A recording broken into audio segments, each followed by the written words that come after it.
আসসালামু আলাইকুম বন্ধুরা, সবাই কেমন আছে? আলহামদুলিল্লাহ, আল্লাহর অশেষ রহমতে ভালো আছি, সুস্থ আছি। যেহেতু এই 2 দিন ছিল বন্ধের সময়, তো এই জন্য আর কোনো ভিডিও শ্যুট করিনি।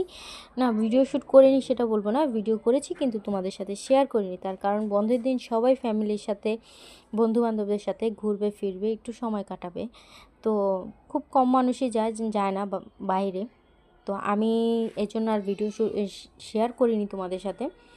তো এখন চলে আসছি কেএফসি স্টাইলে, হচ্ছে কি তোমাদের সাথে চিকেন ফ্রাইটা রেসিপিটা শেয়ার করব। তো এভাবে মানুষ অনেকভাবে অনেকে তৈরি করে, তো আমি আমার মতো করে তৈরি করি। কেএফসি স্টাইলটা আমি সামান্য ফলো করি, বাকিটা আর দরকার নেই। এইভাবেই কিন্তু রেস্টুরেন্টে তৈরি করে, নামি দামি রেস্টুরেন্টগুলিতে তৈরি করে, আর আমাদেরকে বোকা বানিয়ে হাজার হাজার টাকা লুট করে নেয়।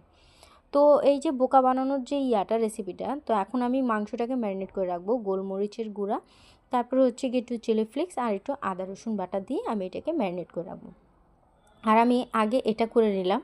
তো আগে আমি মাংসটা ম্যারিনেট করে রাখবো, তাতে মাংসের মধ্যে মশলাটা ঢুকবে, মাংসের স্বাদটা বাড়বে। আর এখানে এখন আমি হচ্ছে গিয়ে মেন জিনিসটা তৈরি করছি, এটাই হচ্ছে গিয়ে মেন রেসিপি, আর এটাই হচ্ছে গিয়ে সিক্রেট রেসিপি। তো আমি এই যে এখানে আটাটাকে একটু পানি দিয়ে একটু একটু করে মথে নিচ্ছি। এই যে এরকম ছাকা ছাকা দেখা যাচ্ছে, এখন এটাকে আমি সুন্দর করে চালনিতে নিয়ে ছাঁকবো। ছাকার পর,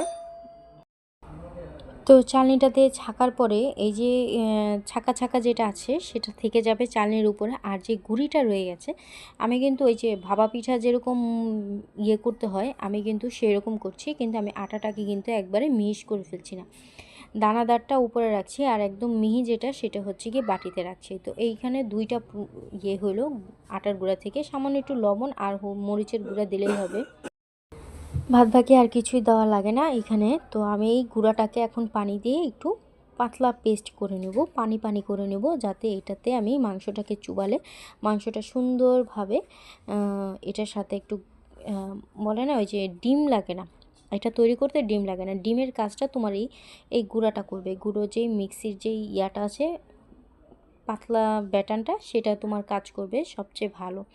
তো এটাতে ডিম দেওয়া লাগে না, আর ডিমের তো প্রয়োজন হয় না, তো চাইলে অনেকে ডিম ব্যবহার করতেও পারে, এটা যার যার টেস্ট, এটা নিয়ে বলবো না। তো এইটাকে আমি সুন্দরভাবে পানি দিয়ে এমন নরম এবং পাতলা একটা ব্যাটান তৈরি করব। তো ব্যাটানটা দেখতে পাচ্ছ কতটুকু পাতলা হয়ে গেছে। তোমরা পানি দিয়ে বেশি পাতলাও না, আবার বেশি ঘনও করবে না, যাতে মাংসটার মধ্যে চিকেনের যে পিসগুলো করেছি সেই পিসগুলোর মধ্যে যাতে সুন্দরভাবে লাগে সেই রকমভাবে করবে। আবার একবারে যাতে লেগে থাকে সেরকমভাবে করো না, একটু পাতলা করার চেষ্টা করবে, তাহলে এই জিনিসটার স্ট্রাকচারটা আরও বেশি সুন্দর হবে। তো এখন আমার এখানে সব কিছু রেডি করা হয়ে গেছে, এখন একটার প্রতি একটা আমি অ্যাড করব, তারপর হচ্ছে কি আমি চিকেনগুলোকে ভেজে নেব। তো আমি এখন চিকেনটাকে সর্বপ্রথম ওই পানিওয়ালা যেই স্ট্রাকচারটা তৈরি করছি সেটাতে আগে আমি ডুবিয়ে নেব। ডুবিয়ে নেওয়ার পরে তারপর ওইখানে হচ্ছে গিয়ে যে ছাকা ছাকা যেই আটার দলাগুলো আছে, তারপর আমি এইটাতে ডুবিয়ে নেব।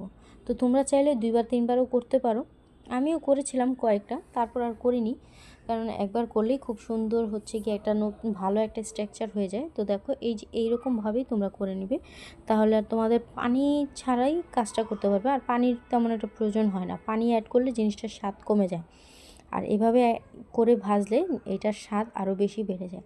তো এইভাবেই হচ্ছে গিয়ে রেস্টুরেন্টে তৈরি করে, আর আমাদেরকে খাইয়ে খাইয়ে খাইয়ে মানে আমরা খেয়ে খেয়ে হাজার হাজার টাকা দিয়ে খেয়ে আসি চিকেন ফ্রাই যেটাকে বলে।